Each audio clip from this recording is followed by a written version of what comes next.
Welcome to the deep dive.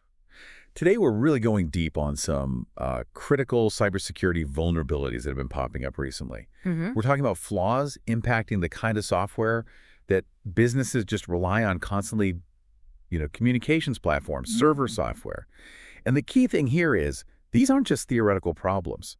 Attackers are out there right now actively using these flaws. It really feels like a constant barrage sometimes, doesn't it? Attackers just relentlessly probing, looking for any tiny crack. Oh, absolutely. They're always looking for that weak point. And what's really crucial to understand is it's not just about the brand new zero-day stuff. We're seeing the vulnerabilities that were actually discovered and supposedly patched years ago. These are still being exploited because, well, systems just haven't been updated. It's a persistent headache. Right.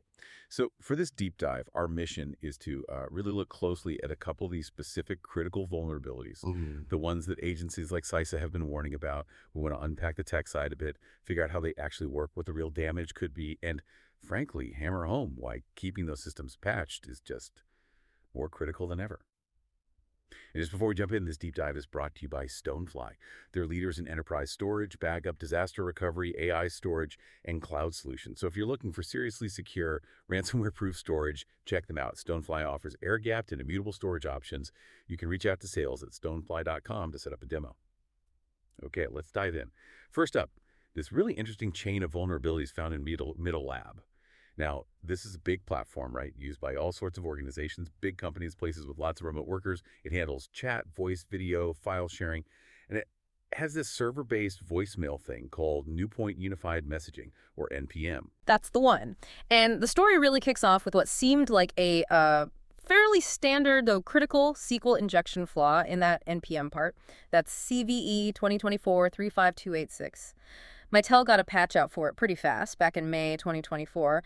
Initially, the thinking was, okay, maybe you need a specific kind of setup for this to be exploitable. Okay, SQL injection patched in May. But you said a chain reaction. This is where it gets twisty. Exactly. This is where it gets really interesting. Researchers were digging into that SQL injection, trying to understand it better, and they started using this specific technique involving a character string in their web requests. Okay. Just those 3 characters plus the slash. Okay, what does that do? Well, it's a classic trick, sometimes called path traversal or directory traversal. It can basically confuse the web server about where it's supposed to be looking for a file or resource. Think of it like manipulating the address. Yeah. The zero tells the server to go up a directory level in a way it might not expect, potentially letting you step outside the designated safe area. Ah, like finding a weird backdoor or a service entrance that isn't properly secured. Precisely. It's a way to potentially bypass the intended boundaries. And in this case, using that trick, the researchers found they could reach parts of the MiCollab server that should have been totally off limits from the outside. Specifically, they could directly hit the URL for the NPM admin login page. The admin login page, just by using Sure. that string? Okay, that's definitely not good. But they'd still need a password, right, to actually log in. And here's the kicker. Just getting to that page using this method uncovered an entirely separate vulnerability, a critical one. It turned out to be an authentication bypass, CVE 2024-41713. This meant they didn't need a password. Accessing the page that way essentially let them walk right past the login check. No authentication required at all. Wow. Okay, so the technique to find one problem created another massive problem. An unauthenticated bypass straight to admin functions. It's huge. It's incredibly serious. And worse, this bypass vulnerability, CVE 2024-41713, was found to be actively exploited out in the wild. Attackers were already using it. It was so significant that CISA jumped on it, adding it to their Known Exploited Vulnerabilities catalog, the KEV list, back in January 2025. They told federal agencies, patch this now. Okay, so Mitel had patched the original SQL injection in May 24. Yep. When did they patch this authentication bypass? Mitel released a specific patch for the bypass, the CVE 2024-41713, in October 2024, so there was a gap there. Right, a gap where attackers were potentially active. So SQL injection leads to discovering a path traversal method, which itself is an authentication bypass. Did the chain stop there? Not quite. So now the researchers have this unauthorized admin access thanks to the bypass. They started poking around, seeing what they could actually do or see with this access, and that led them to find a third vulnerability. This one was an arbitrary file read flaw, and at the time they found it, it was a zero-day, completely unknown and unpatched. It later got assigned CVE 2024-55553. Arbitrary file read. That sounds pretty self-explanatory, but what could an attacker actually grab with that? It means exactly what it sounds like. They could potentially read files directly from the server's underlying file system. Potentially sensitive stuff. Things like configuration files, maybe user lists, or even, in some systems, files like etc.pass, which holds user account details on Linux systems. Okay, accessing system files is bad news. Did Mitel say anything about how bad this specific flaw was? Mitel's advisory suggested it might be limited, perhaps only allowing access to non-sensitive system info, and importantly, they said it didn't allow modifying files or escalating privileges on its own. However, CISA also added this arbitrary file read CVE 2024-55550 to their KE list in January 2025, alongside the auth bypass. So even if Mitel thought it was limited, CISA clearly saw it as critical enough to flag as actively exploited and dangerous, maybe useful for reconnaissance. Exactly. Even reading seemingly minor files can give attackers crucial information to plan their next move or chain it with other exploits. It's part of the bigger picture. So let's recap this Mitel situation. We start with a SQL injection, CVE 2024-35286. Investigating that using the path traversal technique reveals a critical authentication bypass, CVE 2024-41713. Using that bypass then allows the discovery of an arbitrary file read 0-day, CVE 2024-555550, all hitting this core communication platforms like dominoes falling. It really is a perfect store example, and the potential impact is massive. Think about it. Unauthorized access to a central communication hub. Attackers could grab confidential data user lists, maybe call logs, network settings. They could potentially tamper with provisioning, commit telecom fraud, eavesdrop on calls. Eavesdrop on calls? Or just disrupt communications entirely. The confidentiality, integrity, and availability are all at risk. And how many of these systems are out there potentially exposed? Well, researchers using tools like Shodan have found quite a few. One report mentioned over 20,000 internet-exposed MiCollab instances. Another account, more recently, like December 2024, found nearly 9,000 exposed online. Nearly 9,000. And how many of those were in the U.S.? That same report indicated over half were in the United States. So yeah, that's a pretty significant attack surface if those systems aren't patched up correctly. It really highlights how attractive these enterprise communication systems are to attackers. Definitely. And that timeline is really telling too, isn't it? Patches come out in May and October for the first two flaws, but the third one, the file read, is found via the bypass later and only gets flagged by CISA in January 25. It just shows you need to be prompt and thorough. Patching isn't always a one-shot deal. Absolutely. Diligence seems to be the key word. And speaking of diligence, or maybe the lack thereof sometimes, let's shift to that other vulnerability CISA warned about recently. This one really drives home the point about old patches. We're talking about CVE 2020-2883 in Oracle WebLogic Server. Ah, yes, CVE 2020-2883. This one's a bit of a different story, mainly because of its age. It is a critical flaw. It scores 9.8 out of 10 on the CVSS scale, which is about as bad as it gets. But here's the thing.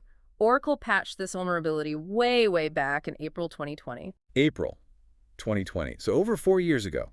Why on earth is CISA flagging it now in 2025? Because attackers are still actively exploiting it. That's the shocking part. CISA added it to their KE list in January 2025, right alongside that Mitel authentication bypass we just talked about. So 4 years after a patch was released for a critical flaw, attackers are still finding unpatched systems and using it successfully. That's exactly it. It means organizations are running servers with known, critical 4-year-old vulnerabilities exposed to the internet. It's still a frequent attack vector. Okay, so what can an attacker actually do if they exploit this old Oracle flaw? What kind of access does it give them? It's really serious. It allows an attacker who doesn't need any authentication, no username, no password, to execute arbitrary code remotely. They just need network access via specific protocols that WebLogic uses, typically T3 or IIOP. Arbitrary code execution unauthenticated. That basically means full server takeover, right? Potentially, yes.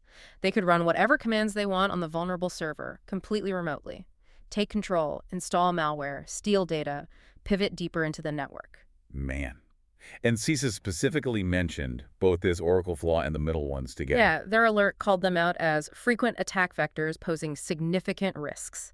They gave federal agencies a tight deadline, January 28th, 2025, to get these specific issues fixed. Putting a 4-year-old vulnerability on an urgent deadline like that, really sends a message, doesn't it? It absolutely does. It highlights this persistent, frankly worrying gap in basic security hygiene.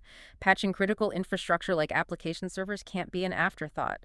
Neglecting it leaves the door wide open, sometimes for years, to known damaging attacks. Okay, so let's try and tie this all together for you listening.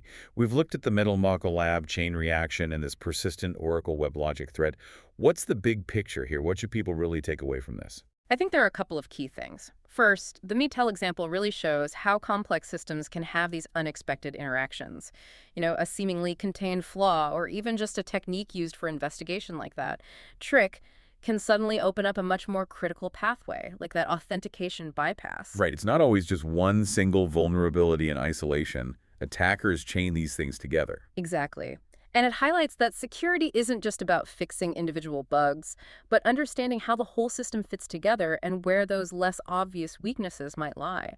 Like path normalization, who knew? Yeah, who knew indeed. And the Oracle example. The Oracle example is the stark reminder about fundamentals. Attackers are practical. They don't always need fancy 0 days. If a known powerful vulnerability from years ago, like that WebLogic flaw, still works because systems aren't patched, they will keep using it. It's easy pickings. So the clear lesson is patch promptly, patch thoroughly. It sounds simple, but that Oracle case shows it's clearly not happening everywhere. It's absolutely non-negotiable. But it's also about that deeper understanding, knowing what your systems are, how they're configured, and reducing that overall attack surface. Closing the known doors, but also being aware of those potential hidden alleys. Defense in depth, but also maybe defense in time, making sure old weaknesses don't linger. Well put. It's about consistent effort. And maybe this leads us to a provocative thought to leave you with. If we know that critical vulnerabilities patched literally years ago are still major attack vectors today, what does that really tell us about the collective state of our patching discipline and basic security hygiene across the board? Are we learning the lessons? That is definitely something to chew on. A bit sobering, maybe. Okay, that wraps up our deep dive into these exploited enterprise vulnerabilities. Hopefully this look under the hood at how these attacks work and their impact has been insightful. Remember, just staying informed like this is a really important first step in defending your own systems. And as a final reminder, this deep dive was brought to you by Stonefly. They're experts in enterprise storage, backup, disaster recovery, AI storage, and cloud solutions. Looking for that secure, ransomware-proof storage? Stonefly offers air-gapped and immutable solutions. Get in touch for a demo at sales@stonefly.com. Join us next time for another deep dive into the information you need to know.